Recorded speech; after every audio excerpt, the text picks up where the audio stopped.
pelo primeiro tempo, o Mirassol mereceu ganhar o jogo.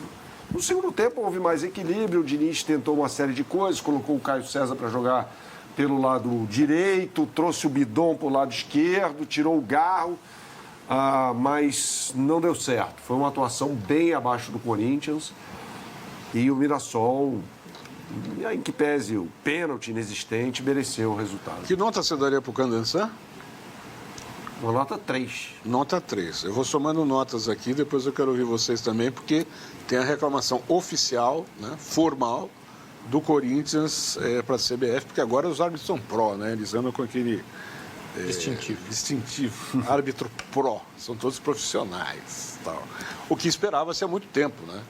O Samir Chaud conseguiu finalmente desengavetar um projeto que já fazia tempo que estava lá mofando e agora não tem o que reclamar. E aí a gente pode cobrar, porque antigamente o cara trabalhava de açougueiro de manhã e era árbitro de noite, ou trabalhava no escritório de contabilidade. Agora não, agora teoricamente eles podem se dedicar só à carreira de arbitragem. Fala, Léo James, o que você achou do jogo e depois me dê a nota do Candança. O Corinthians não jogou bem, isso é um fato. Parece muito claro que a atuação foi abaixo em relação ao que vinha sendo feito nos últimos jogos, especialmente no confronto contra o Penharol. O Corinthians tinha ido muito bem com o Fernando Diniz. Primeiro jogo, inclusive, que o time sofre gols sob o comando do novo treinador. Tá? Importante fazer esse registro. O Corinthians teve muita dificuldade para defender o seu lado esquerdo de defesa, direito de ataque do Mirassol. Lá, o Mirassol tinha o lateral, o Igor Formiga, e sempre o Carlos Eduardo caía por ali. E eu senti o Bidu sozinho. Por quê? Aquele lado era do Kaique. Até o Kaique se machucar. Jogador jovem que tem potência para voltar e chegar à frente, conduzir os contra-ataques do Corinthians, tem velocidade.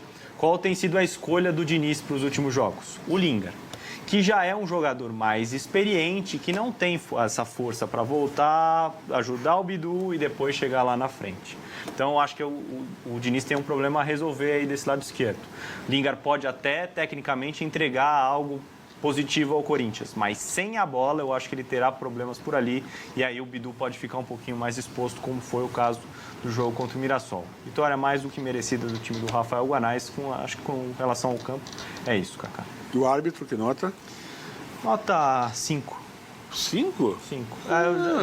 Eu vou... Passou de ano, então. Eu vou falar um pouco sobre os lances polêmicos. 5 com 3,8, média 4 por enquanto. Vamos ver o que tem a dizer o Ivan. Fala, Ivan. Acho que o Corinthians, para variar, escolhe jogo, né? Parece cada vez mais claro isso. Contra o Penharol, fez uma baita de uma partida, um primeiro tempo muito bom, consistente. Teve desfalques, acho que desfalques importantes, né? Não teve o Mateuzinho, não teve o Gustavo Henrique, o Carrijo e quem mais? Ontem, Memphis. E o Memphis, né? É que o Memphis está jogando, quase não joga, né? Já nem lembro muito. Mas desfalques importantes. Acho que até mais o Gustavo Henrique, que eu acho que muda completamente a zaga do Corinthians. Jogou o André Ramalho e só para balizar seu comentário e sublinhar que você está falando certo, o gol foi em cima do André Ramalho, gol de cabeça. E na bola parada o Corinthians perde uma arma. Perde muito uma arma lá na frente e perde também na parte defensiva. O que também, obviamente, pesa, mas não justifica. Acho que o Corinthians jogou muito pouco. Eu assisti o jogo pela TV. Mas não foi aquele Corinthians para deixar o torcedor empolgado, olha, vamos embalar. Porque às vezes o fato de você ter ali uma sequência de 7 jogos sem tomar gols, sem perder, dá uma maquiada, dá uma iludida no torcedor. Parece que você está jogando o fino da bola e o Corinthians não vinha jogando o fino da bola. Fez talvez umas 2 boas partidas com o Fernando Diniz, boas partidas mesmo, mas o resto foi aquelas partidas mais burocráticas, mas com resultado que chegou eficiente e garantindo os pontos. Então, claro que para o torcedor isso é o mais importante. Não esperavam a vitória do Corinthians ontem contra o Mirassol.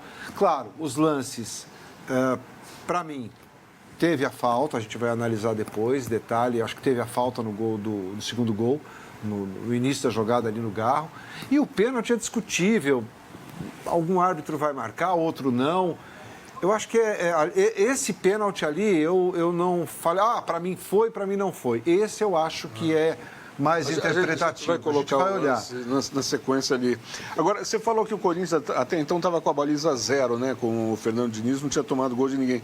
Você atribui, não o primeiro, mas o segundo, principalmente, uma bola aérea, a falta do Gustavo Henrique na zaga? Acho que não é só isso, né, Kaká? Acho que não é só isso, mas isso contribui muito. O Gustavo Henrique é um cara muito forte no jogo aéreo, se posiciona bem, tem uma boa impulsão, além de ser alto. Então, e o André Ramalho não é o zagueiro titular do Corinthians, e durante o ano passado a gente falou muito sobre os problemas que o Corinthians tinha no miolo de defesa. Com a chegada do Gabriel Paulista, hoje o André Ramalho é um reserva.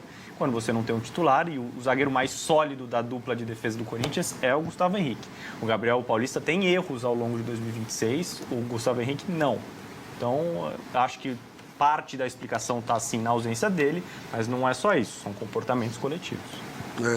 Agora, o Guanais foi esperto também, né, Bernardo? Porque ele anulou o Garro, e anulando o Garro, ele anula toda a criatividade do meio-campo do Corinthians. O Corinthians se limitou a ter alguma criação pelo lado esquerdo, né, com o Linga e o Yuri Alberto. O Yuri Alberto fazia um movimento de sair do meio, fazia uma diagonal para fora, né, e recebeu 2 passes do Linga nessa condição de finalizar, e o Walter fez 2 defesas, né? E teve um gol anulado do Breno Bidon, em que o Yuri Alberto cai pelo lado esquerdo, estava impedido de fato, ele cruza para trás, o Breno Bidon sai lá do lado direito, vem para o lado esquerdo, finaliza. O jogo já estava 2-0, né? Talvez fosse ali um momento de respiro para o time do Corinthians, mas de fato, Kaká, faltou ali criação pelos outros setores do campo. O Garro não jogou. O Garro não... Ele tomou fez nada. 5 ou 6 faltas, ele não conseguiu jogar. Não conseguiu jogar. Ele não conseguiu jogar. O Corinthians teve muita dificuldade para sair jogando ontem, especialmente nos primeiros minutos. O Mirassol subiu marcação, foi marcar lá em cima e o Corinthians não encontrava uma saída. E aconteceu outra coisa importante ontem, porque o Mirassol joga no 4-3-3, né, com 2 homens à frente da zaga. O Denilson, ontem foram o Denilson e o Neto Moura, né? Então você tinha o Linga pelo lado esquerdo, o Breno Bidon pelo lado direito. Yuri Alberto, Garro, sozinho contra esses 2, porque Matheus Pereira também foi um horror ontem. E o Alan ele descia para fazer saída de bola. Então o Shailon compunha também, então o Mirassol sempre tinha mais gente no meio de campo. Então isso também prejudicou o Garro. O Garro ficava muito sozinho ali, diante de 3 adversários. Eu acho que pelo lado direito, Kaká, aliás, faltou o André também, né? Que a gente o Ranieri também jogou como lateral. Jogou bem contra o Peñarol, mas ontem... Contra o Vasco, perdão. Mas ontem também teve uma partida muito ruim. Não é... Talvez ele... eu acho estranho quando você tem um reserva, né, que é o Pedro Milans. O cara não consegue ser reserva, né, no Corinthians. Então, assim, você precisa improvisar ali o Ranieri, que não é a dele, apesar de ter feito uma grande partida contra o Vasco, mas não é a dele. E você tem um lateral, de fato, que não consegue jogar quando o titular está fora. Claro que o Mateuzinho faz falta, o André fez falta ontem no meio-campo, mas o Corinthians, ele sofre muito porque ele quer sofrer. É impressionante. O Corinthians escolhe jogo. Isso, para mim, é muito claro. Bom, eu pedi a nota do Berna em relação ao árbitro e do Léo James, né? Somando as duas aqui, 3 com 5 dá 8, dividido por 2, 4. Nota 4 do juiz. Você acrescentam essa nota? 4, 4 por juiz. Porque eu, se estivesse no lugar dele, naquela hora eu teria dado pênalti. No primeiro momento, a impressão é de pênalti mesmo. De repente, com a oportunidade de assistir a imagem novamente, se o VAR detectar que não foi pênalti, aí eu poderia mudar a minha decisão de campo. Sobre o Marcelo Paes, rapidinho. Padrão no futebol brasileiro. Dirigente não reclama pelo erro que aconteceu naquele dia, mas para depois escolher algum tipo de benefício lá na frente. Vou usar como exemplo a mais recente, para mim, um caso mais recente, do presidente do Vitória, Fábio Mota. Esperneou aí outro dia com relação à arbitragem. E o Léo Fonte se amarrou. Neste fim de semana, no duelo entre Vitória e Coritiba, para mim foi marcado um pênalti a favor do Vitória inexistente. Não foi mão do Maicon, a mão é natural, ele não está expandindo o espaço dele. Claro que com esse recurso eu não marcaria. Mas no primeiro momento, concordo, pênalti. Agora, se a gente for falar da falta do lance do Garro, ali eu acho que foi falta. Acho que é um pisão no início da jogada e ali erra o Canansan. Eu acho que ali E o VAR também, né, que deveria ter chamado. Porque há um pisão, de fato, nesse lance. Eu acho que foi falta clara para mim. O gol deveria ter sido anulado ali. Mas é aquilo. O futebol, todos os jogos teremos lances. Ainda sobre dirigentes, ele falou que o Corinthians vem sendo prejudicado dentro do Campeonato Brasileiro. Que a punição ao Hugo aconteceu porque ele falou algo e a comissão ali entendeu que deveria puni-lo. Realmente, o Hugo foi o único jogador punido e acho isso foi injusto. Essa punição específica. Mas sobre lances envolvendo o Corinthians dentro do Campeonato Brasileiro, ele não citou, por exemplo, para mim, um pênalti claro no Sousa no duelo entre Corinthians e Palmeiras em Itaquera. O Corinthians foi prejudicado nesse episódio? Para mim, não. O Corinthians, neste caso, não teve um pênalti marcado. Mas de acordo com a conveniência. Mas é isso. É que nem o Abel, a mesma coisa. Todo mundo. Conveniência. Todo mundo. Muito bem, eu acho que a gente já conseguiu esgotar o assunto do Corinthians. Você ainda queria falar alguma coisa? Posso seguir? Não repercutir blá blá blá? Do quê? Blá blá blá? Blá, blá, blá? Repercutir blá blá blá? Tô fora.